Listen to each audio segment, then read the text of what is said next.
세월은 유수와 같다더니 엊그저께 아지랑이가 아른거리고 새싹이 나고 만물이 소생하는 봄철인가 했더니 벌써 이제 11월 2개월여 남겨두고 있는 그야말로 세월 유수와 같은 그런 때를 지내고 있습니다.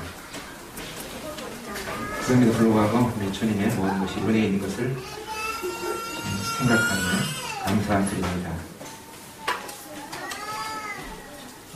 오늘은 우리 형제 자매들에게 하나님의 교회에서 섬기라고 주신 이러한 은사의 활용에 대해서 같이 말씀을 참고해 보도록 하겠습니다.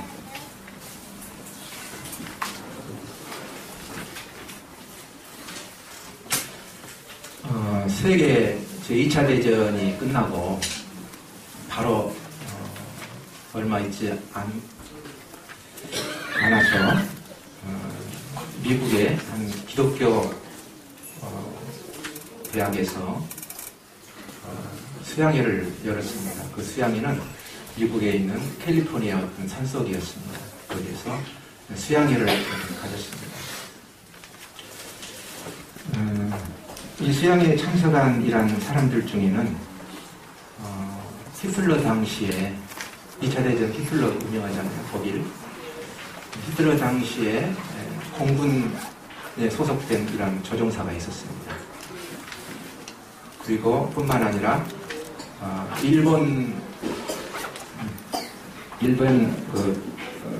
여기서 싸웠던 이런 비행 조종사도 있었고요. 뿐만 아니라 독일을 공격을 했던 이런 미국 공군 소속 이런 조종사도 거기에 있었습니다.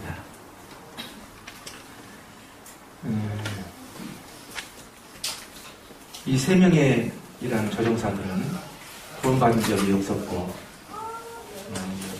서로 전혀 아는 사이가 아니었었습니다. 그런데 이렇게 수양이 어떻게 모이게 돼서 함께 했던 것이죠. 수양이가 이제 끝나는 마지막 날에 캠프파이어를 가졌습니다.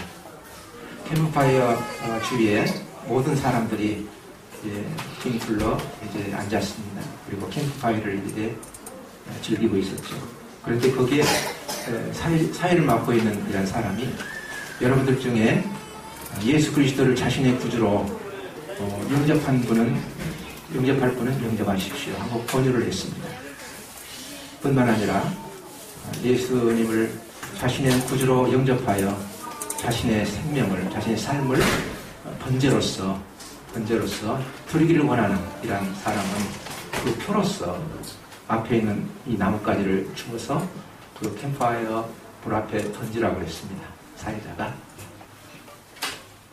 그래서 조금 있다가 이 나뭇가지를 주어서 던지는 사람들이 있었습니다.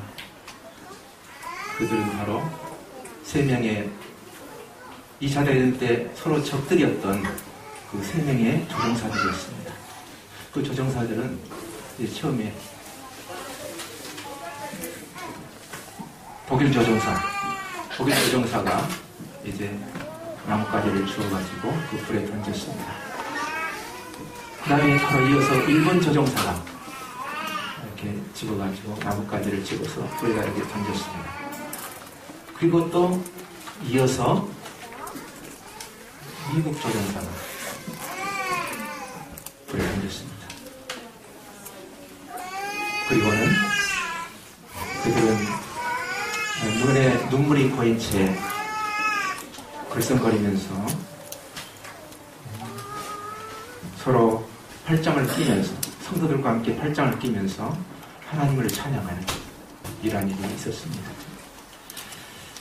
그들은 성도로서의 이러한 참 예수 그리스도를 자신을 믿고 변화되고 하나님을 찬양하고 서로 참 성도로서의 이 하나가 되는 이러한 일이 있었던 것입니다. 성도로서의 사랑의 교제를 그들은 체험하고 있었던 것입니다.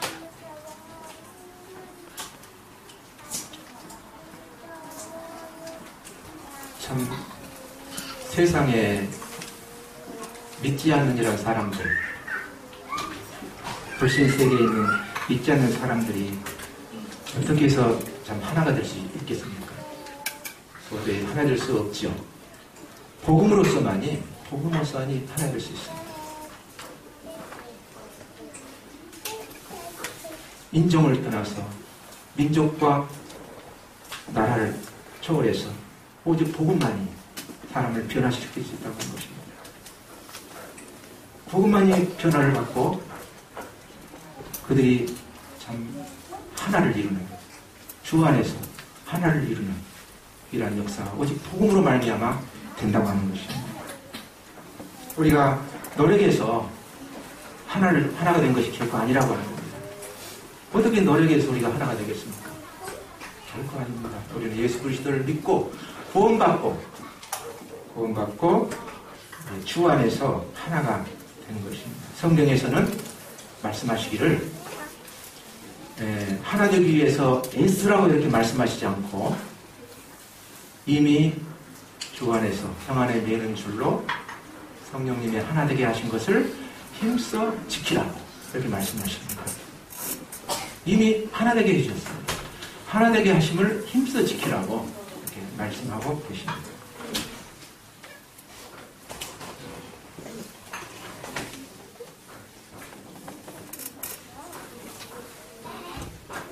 그렇다면은 어떻게 해서 하나됨을 힘써 지킬 수 있겠습니까? 이미 우리는 하나 됐습니다. 우리가 하나 되기 위해서 애를 써서 하나로 이렇게 된 것이 아니고 이미 우리는 하나가 됐는데 이 하나됨을 힘써서 지킬 것을 말씀하고 계신 것입니다.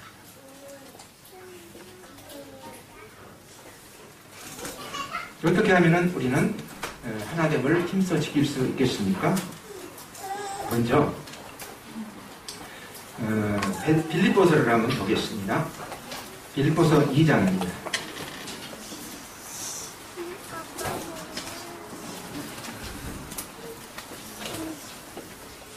잘 하시는 말씀인데요. 2장 5절 이하 8절까지 보겠습니다.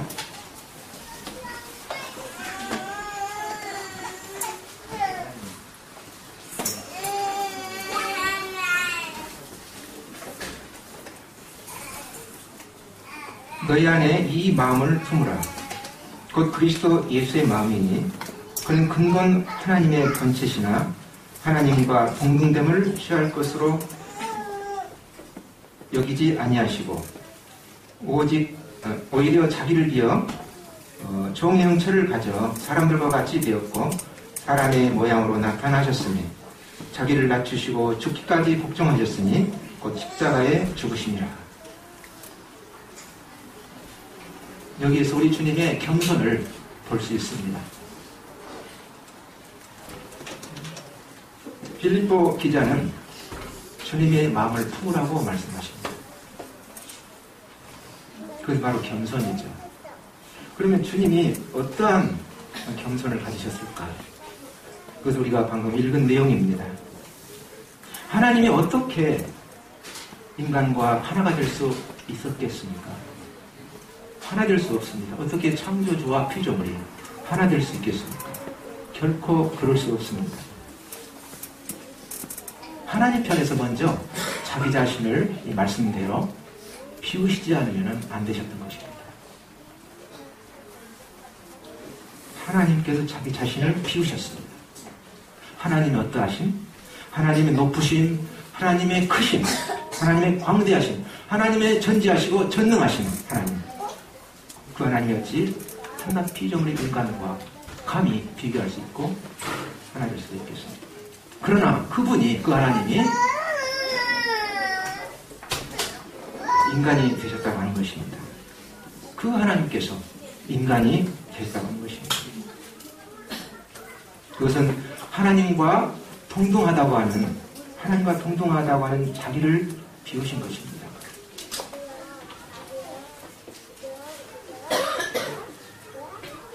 하나님과 동등하다고 하는 자기를 비우셨기 때문에 인간이 되실 수 있으셨고 인간과 하나님은 하나 될 수 있었던 것입니다. 그래서 우리 주님께서, 하나님이신 우리 주님께서 인간의 몸을 입고 비로소 오실 수 있었던 것입니다. 비우시지 않았다면 어떻게 그게 가능하겠습니까? 안 됩니다. 하나님은 하나님이고 인간은 항상 평행선을 그을 뿐입니다. 이렇게 거착되게 만날 수가 없습니다.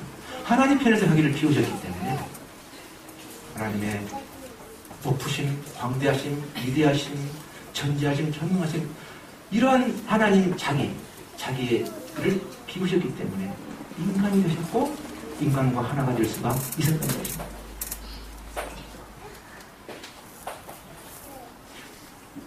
내가 상대보다도 더 낫다고 하는 은연 중에 더 가지고 있다, 더 안다, 더 높다, 더 배웠다 라고 하는 이런 자기를 비우지 않는다면 우리는 하나됨을 지킬 수 없습니다. 우리 주님이 그러셨잖아요. 하나님이신데 인간과 어떻게 하나가 될 수 있어? 비우셨기 때문에 하나님으로서의 자기를 비우셨기 때문에 인간과 하나 될 수 있었습니다. 인간의 몸을 입고 오실 수 있었던 것입니다. 우리는 피차 주님을 섬기면서 상대적으로 상대방보다 내가 더 낫다, 더 배웠다, 더 안다, 더 가지고 있다 이러한 자기. 하나님이 그러시죠. 인간에게는 감히 어떻게 비교할 수 있겠습니까? 그 하나님께서 비우셨기 때문에 가능했던 것입니다. 인간과 하나됨이 너희 안에 이 마음을 품으라. 주님의 마음을 품으라고 했습니다. 우리가 하나 되기 위해서 애써서 하나 된 것이 아니고 이미 하나 되게 해 주신 우리들을 그렇게 지키라고 하는 것입니다. 하나님을 지키라. 그것도 힘써서 지키라. 어떻게? 주님의 마음을 품음으로써 겸손함으로써. 그러면 겸손이 무엇인가? 자기를 비움으로써. 그럼 어떤 자기를 비워야 되는가? 상대방은 내가 더 낫다, 더 많이 가지고 있다, 더 배웠다, 더 안다 라고 하는 자기입니다. 은연 중에 이런 것들이 있을 수 있습니다. 두 번째는 우리 주님께서요, 하나님으로서 인간을 섬기셨습니다. 인간이 되셔서 인간을 섬기신 것입니다. 하나님이 인간을 섬기신 것입니다. 주인과 종의 관계에 있어서 종은 주인보다 더 낮아져야 섬길 수 있습니다. 종이 주인의 인설을 하면 결코 주인을 섬길 수 없는 것이죠. 아시잖아요. 하나님이 그분이 섬기시기 위해서 인간이 되셔서 인간을 섬기셨습니다. 그것은 낮아졌다는 거예요. 섬기기 위해서는 낮아졌다고 합니다. 섬기기 위해서. 내가 높은 위치에 있으면서 결코 섬길 수 없습니다. 낮아져야 됩니다. 상대방보다도 낮아져야 돼요. 그래서 빌립보서에서는 이런 말씀을 하고 계십니다. 빌립보서 2장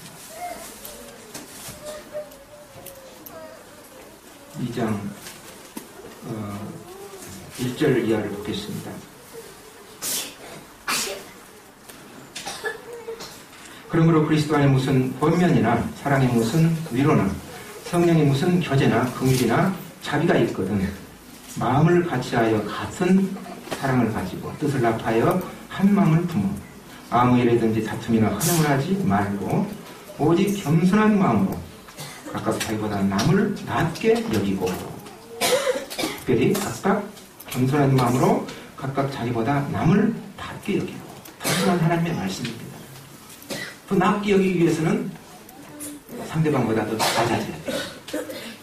낮아져야 돼. 그래야 낮게 여길 수 있습니다. 실제로. 겸손은 이같이 하나 되게 하는 것인데 상대방을 섬기는 것입니다.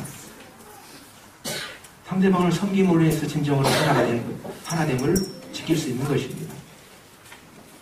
내가 더 높은 위치에 섬김을 받으려고 한다면 결코 우리는 하나됨을 지킬 수 없습니다.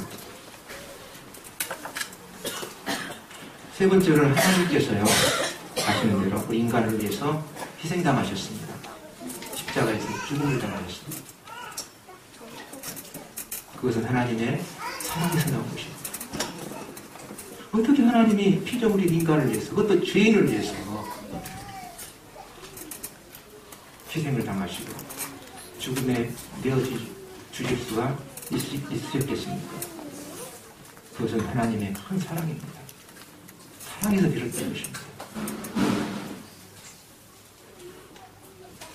사랑을 받는 것보다도 사랑하는 자, 이것은 우리가 하나됨을 돈독하게 해줄 수 있는 것이 됩니다고 하는 것입니다. 우리의 모든 동기는 사랑에서 나옵니다. 너무나 많이 잘 알고 있는 말입니다. 우리의 모든 동기는 사랑에서 나올 뿐만 아니라 사랑 가운데서 행해져야 된다. 왜냐? 주님이 우리를 그렇게 사랑하셨기 때문에 자신을 희생하시고 온전히 우리를 위해서 내어주셨습니다. 하나님의 숭고한 사랑, 우리 주님의 십자가의 희생이셨습니다. 그 사랑은 이기적이 아니고 남을 위한 이타적인, 남의 유익을 위한 이타적인 하나님의 사랑입니다. 이것이야말로 진정 우리가 성령 안에서 하나 되게 하심을 힘써 지킬 수 있는 것입니다. 정리해 보겠습니다. 하나님께서 우리를 자신을 키우셨다고 하는 것, 하나님께서 우리를 섬기셨다고 하는 것, 하나님께서 우리를 사랑으로 희생하셨다고 하는 것, 이것이 바로 겸손한 우리 주님의 모습입니다.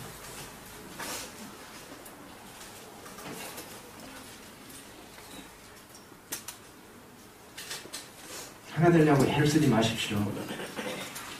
하나됨을 이미 하나 되게 해주신 것을 힘써 지키는 것입니다. 그것은 바로 겸손입니다. 고린도전서 12장을 보겠습니다.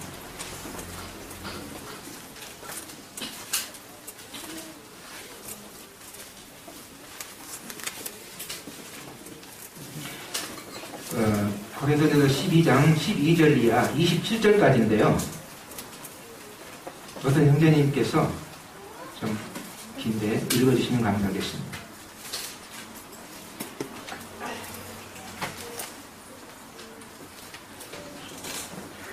몸은 하나인데 많은 지체가 있고 몸의 지체가 많으나 한 몸인과 같이 그리스도도 그러하니라. 우리가 유대인이나 헬라인이나 종이나 자유인이나 다 한 성령으로 세례를 받아 한 몸이 되었고 또 다 한 성령을 마시게 하셨느니라.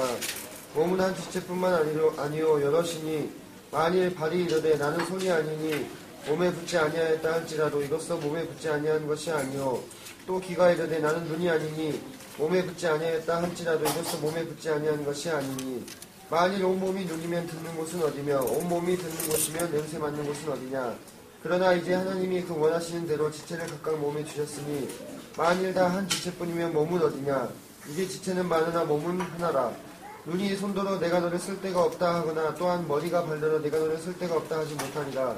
그뿐 아니라 더 약하게 보이는 몸의 지체가 도리어 요긴하고 우리가 몸에 덜 귀히 여기는 그것들을 더욱 귀한 것들로 입혀주며 우리의 아름답지 못한 지체는 더욱 아름다운 것을 얻느니라. 그런즉 우리의 아름다운 지체는 그럴 필요가 없느니라. 오직 하나님이 몸을 고르게 하여 부족한 지체에게 귀중함을 더하사 몸 가운데서 분쟁이 없고 오직 여러 지체가 서로 같이 돌보게 하셨느니라. 만일 한 지체가 고통을 받으면 모든 지체가 함께 고통을 받고 한 지체가 영광을 얻으면 모든 지체가 함께 즐거워하느니라. 너희는 그리스도의 몸이요 지체의 각 부분이다. 네, 수고했습니다. 그래서 27절에 보면은 너희는 그리스도의 몸이요 지체의 각 부분이라고 이렇게 말씀하셨습니다.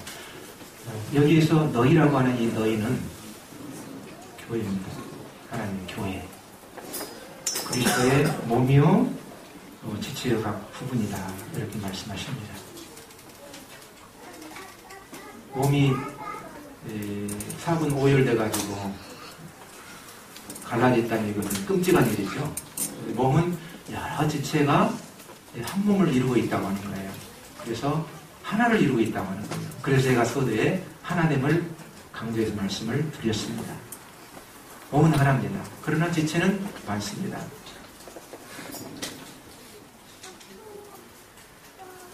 몸은 하나인데 많은 지체가 있고 많은 지체가 있으나 한 몸과 같이 그리스도도 그러한다라고 이렇게 서두에 말씀하고 계십니다. 유대인들이나 헬라인이나 종이나 자유자나 그리스도 안에서 하나라고 하는 겁니다. 구원받고 하나가 되는 겁니다. 그 하나는 우리 주님의 몸을 이루고 있다고 하는 겁니다. 독일 조종사든 일본 조종사든 미국 조종사든 흑인이든 백인이든 세계 어떤 나라 사람들이든 예수 그리스도를 믿고 주 안에서 하나가 된 것입니다. 한 몸을 이루기 위해서 예를 써서 된 것이 아니고 예수 그리스도를 믿음으로 구원받음으로 이미 한 몸, 하나가 된 것이라는 거예요. 이것을 힘써 지키라고 하는 거예요. 어떻게? 겸손함으로. 우리 주님의 겸손하지는 마음을 우리가 품고 겸손함으로 하나됨을 지키는 것입니다. 이 몸은 하나입니다. 지체는 많지만 몸은 하나입니다. 힘써 지켜야죠. 그래서 그리스도께서 한 몸 된 이 교회를 통해서 영광을 받으시게 되는 것입니다. 그래서 침례를 받았다고 하는 것, 세례를 받았다고 하는 이런 뜻은 그리스도와 함께 죽고 그리스도와 함께 살았다고 하는 이런 의미입니다. 장벽으로 하나가 되지 못한 옛사람이 죽고 평안으로 하나를 이룬 새 사람으로 살았다고 하는 것입니다. 이것이 바로 침례입니다. 세례입니다. 구원받을 때 바로 한 번 일어나는 겁니다. 성령으로 세례가 구원받음으로써 이미 한 번 이루어지는 것입니다. 그래서 성령 세례를 계속해서 받는 것이 아니고 한 번 딱 구원받고 한 몸을 이루게 되는 거예요. 정말로 구원받았다면 이제 성령으로 세례를 받고 한 몸을 이루게 되는 겁니다. 정말 구원받지 못했다면 한 몸이 되는 것이 아니고 정말 구원받았다면 예수 그리스도의 몸, 교회 한 몸으로 소속이 연합이 된 것입니다. 하나로. 반성령을 또 마시게 했다고 하는 이것은 무슨 뜻인가 하면 구원받은 모든 지체들, 성도들 안에 성령님이 계신다고 하는 것입니다. 모든 지체 개개인에게 성령님이 계신다고 합니다. 우리가 음식을 취하면은 우리 몸에 양분과 수분이 혈관을 통해서 온몸을 이렇게 순환하듯이 성령을 마셨다고 하는 뜻은 예수 그리스도를 믿고 구원받은 자에게 성령님이 그 안에 계신다고 하는 이런 의미입니다. 성령으로 세례를 받았다고 하는 것은 단순하게 구원만 받았다 이런 의미가 아닙니다. 이제부터는 성령님의 지배를 받는 삶을 사는 것을 말합니다. 침례는 물속에 잠긴 것이잖아요. 이것은 주님과 함께 죽었다. 또 이 물에서 올라오면 주님과 함께 부활했다. 살아났다. 이런 의미잖아요. 침례가, 세례가. 그래서 성령으로 세례를 받았다고 하는 것은 구원받았다고 하는 것인데 구원받았다는 것은 또 다른 의미로는 단지 구원만 받았다는 거예요. 그런 뜻이 아니고 성령으로 지배받는 이라는 삶을 이제 살게 되는 것이다 라고 하는 것입니다. 구원받다면 이제 내 마음대로, 내 뜻대로, 내 생각대로 사는 것이 아니고 성령님의 지배를 받는 이라는 삶을 성령님의 세례를 받음으로써 시작이 되는 것입니다. 성령님의 지배를 받는 것은 성령님의 지배를 우리 모두가 받는 것은 겸손함으로 하나됨을 지켜갈 수 있는 것입니다. 겸손함으로 하나됨을 지켜갈 수 있는 것. 그것은 바로 성령님의 지배를 받는 삶입니다.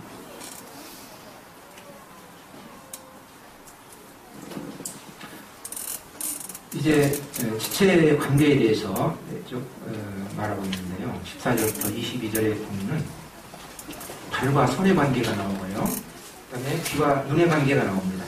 바로 이것은 형제 자매님들과의 관계를 말해주고 있는 거예요. 다른 것이 아니고요. 형제 자매님들은 주님의 몸의 지체들로서 구성원인들이지 않습니까? 그래서 눈은 눈인갑다, 귀는 귀인갑다, 다른 발과 손은 그런갑다 이것이 아니고 바로 형제 자매들과의 이 주 안에서의 한 몸을 이루는 관계를 지금 몸의 비유를 통해서 말씀해 주고 계신 것입니다. 그런데 어느 날 발이 이러기를 나는 손이 아니기 때문에 나는 몸에 붙어있지 않아.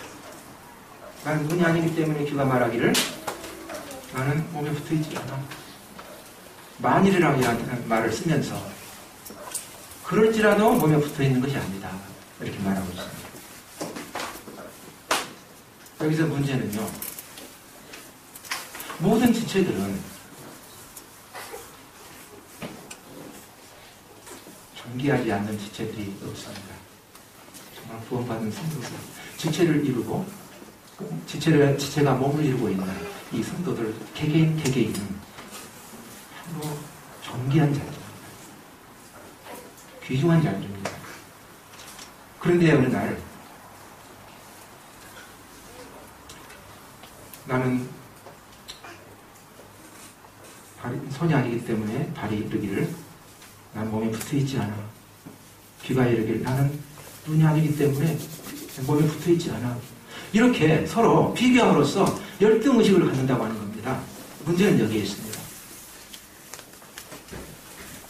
그러나 하나님께서 원하셨기 때문에 이 말씀대로 내가 원하고 원치 않는 거 이것이 아니고 하나님께서 원하셔서 우리 형제자매들을 각각 이렇게 붙여주셨다고 하는 겁니다. 상대적으로 다 존귀한 자들이에요. 발도 귀하고 손도 귀하고 눈도 귀하고 귀도 귀하고 코도 귀하고 입도 귀하고 안 귀한 지체가 어디가 있어요? 안 요긴한 지체가 어디가 있겠죠? 그런데 서로 비교함으로써 스스로 나는 별 볼 일 없어 이것이 아니라고 하는 겁니다. 눈은 눈대로 귀는 귀대로 손은 코대로 입은 입대로 다른 말대로 손은 손대로 각각 그 없어서는 안 될 존재라고 합니다. 형제자매들 각각은 하나님이 보실 때 없어서는 안 될 귀중한 존재들이라고 합니다. 지체들은요 서로 협력관계를 갖고 있잖아요. 형제자매들은 서로 협력관계를 가지고 있어요. 마치 우리 몸의 지체들이 관계를 맺음으로써 서로 돕는 것처럼 아무리 눈이 잘 봐도 다리 걸어가주지 않는다면 안 되는 거예요. 아무리 눈이 보고 좀 만나겠다 하고 음식을 보고 해도 손이 가서 이렇게 음식을 수저로 떠서 입에다 넣어주지 않는다면 어떻게 안 되는 것이죠. 자기 역할이 있어요. 열등의식 관계가 아니라고 하는 겁니다. 다 다를 뿐이지 귀중한 존재들이라고 하는 겁니다. 구원받은 형제 자매들이라면 분명하게 눈의 역할을 하는 분이 있고 귀의 역할을 하는 분, 손의 역할, 발의 역할, 코의 역할, 입의 역할, 보이지 않는 은밀한 이 안에 이 역할, 각각의 역할들을 하고 있다고 하는 겁니다. 분명하게 모를 뿐이지, 모른다면 모를 뿐이지 그런 역할을 다 하고 있는 분들이라고 하는 것입니다.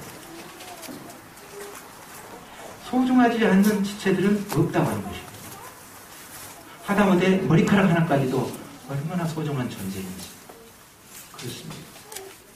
우리는 그런 관계로 맺고 하나님의 교회에 이렇게 있습니다. 만약에요 내가 섬기는 자라면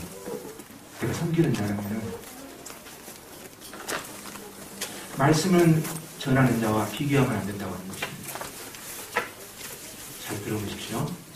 내가 하나님께서 섬기라고 하는 봉사의 은사를 주셨다. 그렇다면 나는 언제 말씀 한번 전해보고 이렇게 해서 참 불어가는 저려 바라보면서 이제 스스로 어떤 나는 이렇게 섬기기만 하고 나는 볼 일 없지 않느냐 이렇게 해서 서로 비교하면 안 된다고 하는 거예요.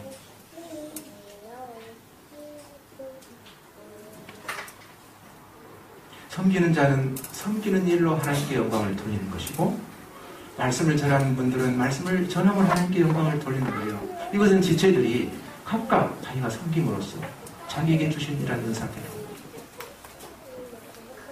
그렇게 섬김으로써 섬기는 건 누구를 섬기는 것이죠? 우리 주님을 섬기는 것이죠. 성도를 섬기는 건 주님을 섬기는 것이죠. 섬김으로써 하나님께 영광을 돌리는 거예요.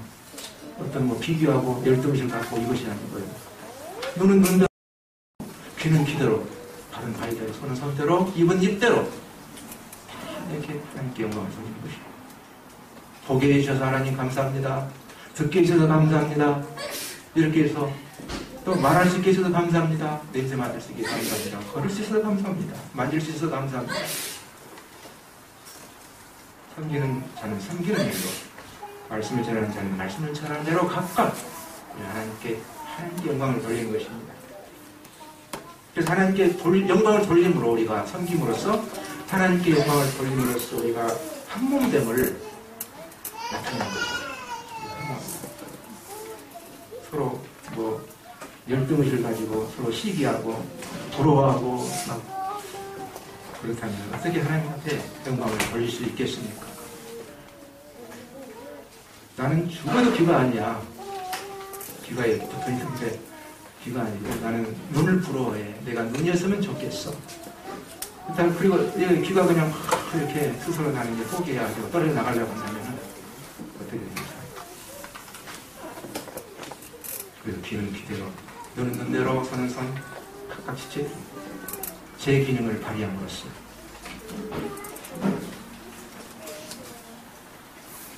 하나님께 영광을 돌리는 것입니다. 섬김에 대해서 이렇게 생각해 볼 때 섬김의 부분은 다양하다고 생각합니다. 말씀을 전하는 것도 섬기는 것입니다. 섬김의 부분에 있어서 우리는 사업을 통해서 하나님을 섬길 수 있습니다. 물질을 드림으로써 섬길 수 있습니다. 신방함으로 위로하고 격려함으로써 하나님을 섬길 수 있습니다. 말씀을 가르침으로써 하나님을 섬길 수 있고, 성도들을 안위하고 위로해주고 이렇게 함으로써 주님을 섬길 수 있는 것입니다. 또 성도들을 돌아보고, 또 어린아이들을 돌아보고, 학생들을 돌아보고, 청년들을 돌아보고, 노인들을 돌아보고, 섬기는 부분은 다양하다고 합니다. 또 이것까지 말씀을 해볼게요. 정리정돈. 나는 아무것도 아닌데 이것 해봐야 뭐 의미가 있겠나, 자존심 상해 이렇게 할 수도 있겠지만 정리정돈을 잘 해보십시오. 얼마나 좋습니까? 은사다라고 이렇게 말씀드리기보다는 내가 지체로서 주님을 섬기는 것입니다. 청소하는 이라는 문제에 있어서요.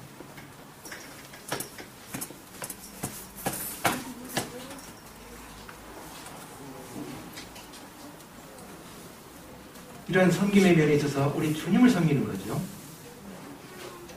성도들을 섬기는 것은 곧 주님을 섬기는 것입니다. 자기에게 주신 분량대로, 은사대로 이렇게 섬기는 것입니다. 꼭 말씀만 전하는 것이 주님을 섬기는 것이 아닙니다.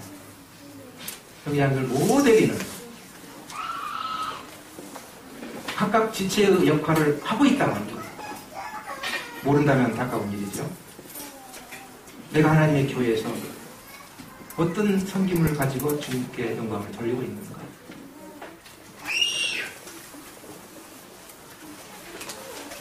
하나님께서 나에게 주신 이러한 은사, 하나님의 교회에서 저를 섬기라고 주신 이러한 은사를 어떻게 알 수 있는가? 어떻게 할 수 있는가? 은사라고 하는 것은 바로 성령님의 나타나심인데요. 성령님의 나타나심으로 은사는 활용될 수 있습니다. 성령님을 근신시켜드리고 소멸시켜드리고 육신해져서 육신대로 살고 그러면은 자기 은사를 하나님께서 주셨어도 알 수가 없습니다. 나타나는 것이기 때문에 그렇습니다. 성령님의 은사는 하나님께 주신 이런 은사는 성령을 말미암아 나타나지는 거죠. 나타나지는 거, 드러나는 겁니다. 그래서 활용하는 것이죠. 그런데 성령님을 소멸시켜야 되겠다. 그러면은 알고 제가 은사를 가지고 있다 할지라도 모르는 겁니다. 무엇인지, 어떻게 주님을 섬길 것인지 모르는 것이죠. 그래서 평소에 주님과의 교제를 잘 해야 됩니다. 주님과의 교제를 잘 가져야 됩니다.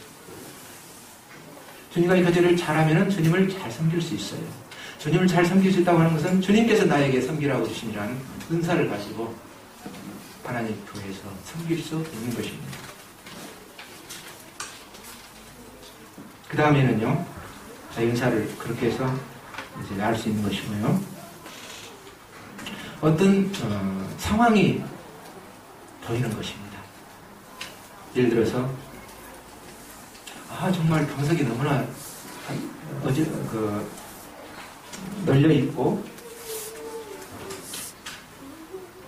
여러 가지 물건들이 제자리에 놓여 있지 않고 이제 흐트러져 있고 그러면 저거 안 되는데 하면서 내 마음에 정리해야 되겠다 하면서 그런 마음이 드는 거예요. 예를 드는 거예요. 보이는 거예요. 다른 성도들은 안 보일지 모르지만 그런 마음을 가지고 있는 이런 성도의 눈에는 보이는 거예요. 그것이요. 그래서 가서 정리를 하게 되는 거예요. 청소도 하고 정리도 하고 이것이 은사가 나의 은사, 이것이 은사일까 하지만 하나님께서 그렇게 해서 섬기는 거예요. 주님을 섬기는 거예요. 그렇게 해서요.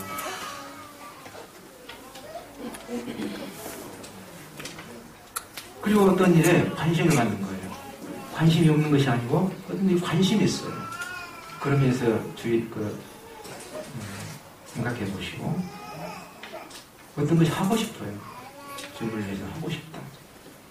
어떤 것이 또 사모됩니다. 그렇게 좀 하고 싶은 이런 사모되는 마음이 있습니다. 이런 것들이 이제 기도 가운데 활용되는 겁니다. 행함으로써 나타나는 겁니다. 그래서 우리 모든 성도들은, 영자님들은 지체로서 우리 주님을 다양하게 여러 면에 있어서, 여러 부분에 있어서 우리 주님을 섬길 수 있게 되기를 바랍니다. 21절 이하는 또 다른 면의 모습을 보이고 있거든요.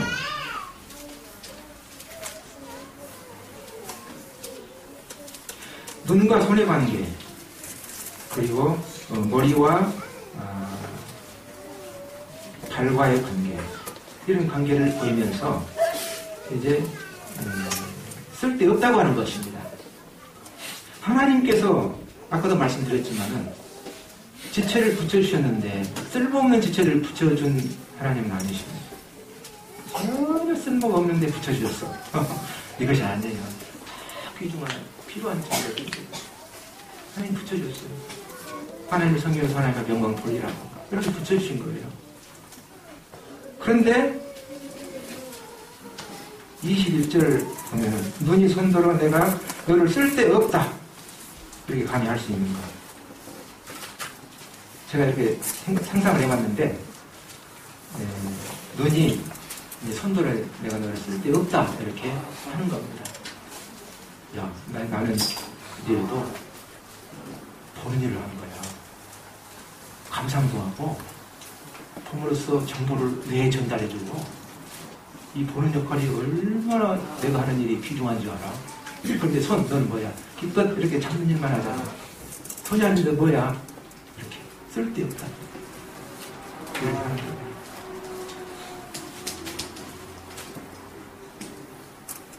여기서 지체간에 대한 우월의식을 갖는다는 거예요. 더 낫다고. 각각 자기보다 남을 낫게 여기라고 합니다.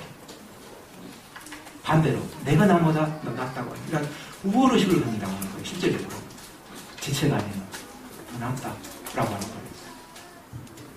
뭐가 더 낫습니까? 나온 것이 없습니다. 다 귀중한 존재죠. 다 필요한 존재죠. 다를 뿐이에요.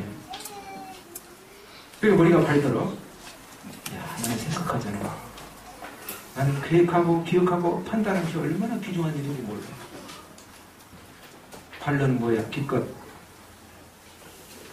걷는 일밖에 해? 더해?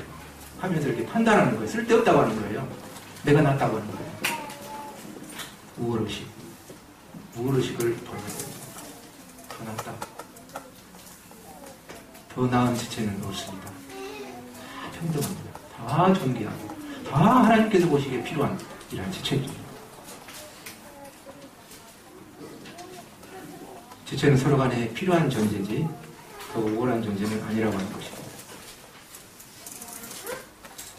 예를 들어서 말씀을 전하는 지체가 섬기는 지체보다 더 우월하다고 말할 수 없는 것입니다. 그렇게 해서 비교해서 우월의식을 갖으면 안 된다고 하는 거예요. 서로에게 정말로 영원하고 필요한 존재들입니다. 하나님께서 이 말씀만 전해주니까 또 섬김이 있잖아요. 여러 면에서 여러 모양으로.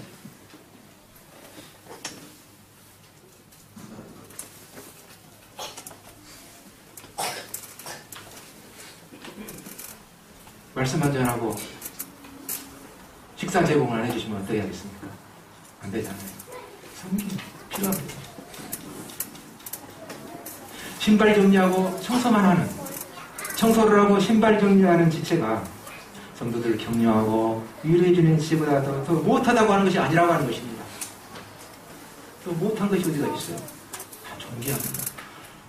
성도를 섬기는 것, 아까도 말씀드렸지만 주님을 섬기는 시간입니다. 주님입니다. 우리 안에 계신 주님, 우리 몸된 교회를 위해 우리 주님을 섬기는 겁니다.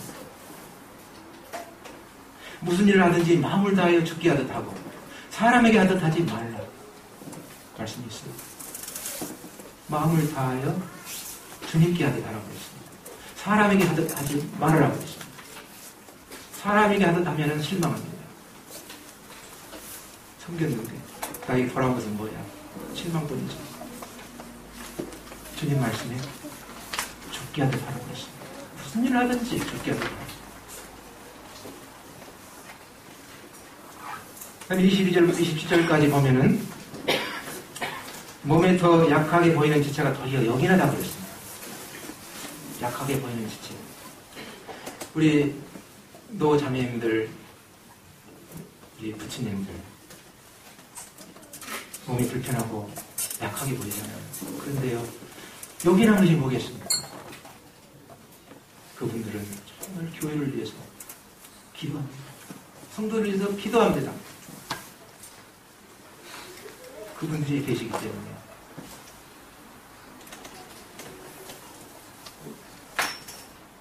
하나님의 교회가 잘 되는 것입니다.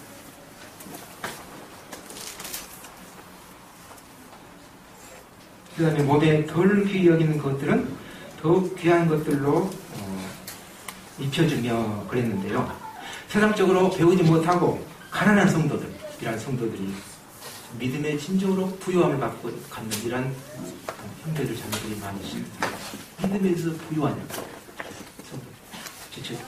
또 주를 사랑하고 주를 경외하고 이런 지체들이 많이 있습니다. 외모로는 못 배우고 가난하고 별 볼 일 없이 보이지만은 그러나 그런 지체들이 하나님을 주를 사랑하고 정말 주를 믿는 믿음이 부유한 이런 지체들이 있다고 하는 것입니다. 그러니까 참 이 지체들 가운데는 모두가 다 소중하고 존귀하고 다 필요하고 하나님께 영광을 돌리는 지체들이라고 하는 것입니다. 또 우리의 아름다지 못한 지체는 더욱더 아름다운 것을 얻고 그랬는데 얼굴이 못생기고 몸이 불편한 이러한 지체들 겉보기에는 아름답지 못하잖아요. 그렇지만 복음을 전해가지고 영원히 구원받는다. 그러면 정말 이것이 아름다워요.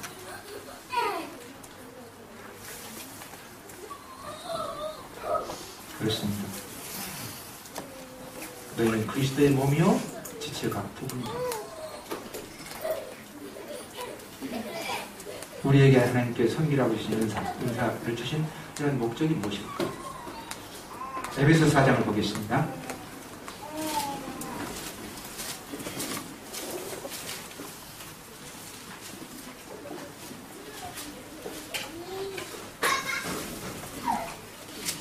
에베소서 4장